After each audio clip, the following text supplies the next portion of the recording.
మనం section decide చేసుకున్న తర్వాత కూడా వి షుడ్ అంటే ఎలా అంటే ప్రతిరోజు మన పిల్లోడితో అంటే వాడు ఎలా ఉంటున్నాడు కాలేజీలో అనేది ఖచ్చితంగా తెలుసుకోవాలి. ఇది చాలా చాలా ఇంపార్టెంట్ పాయింట్ ఇది. అంటే చదువుతున్నాడా? లేదా? చదవకుండా చదువుతున్నానని అబద్ధం చెప్తున్నాడా? ఓకే. తర్వాత ఫ్రెండ్స్ ఎలాంటి ఫ్రెండ్స్‌తో తిరుగుతున్నాడు? అది కూడా చాలా ఇంపార్టెంట్. మనం చూస్తున్న న్యూస్‌లో చాలా దారుణమైన న్యూస్‌లు. కాబట్టి మన పిల్లల్ని ఎవరో కాపాడుతారనుకోవడం కాపాడొచ్చు. కానీ అనుకోని మనం వదిలేయడం అనేది రాంగ్. కాబట్టి మనమే జాగ్రత్తగా చూసుకోవాలి.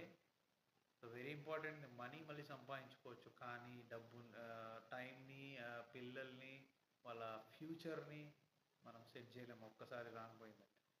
సో, దట్స్ వై మనం ఏం చేయాలి అంటే వాళ్ళతో ఎప్పుడు టచ్‌లో ఉండాలి. Moreover after 10th and 10థ్‌లో కూడా.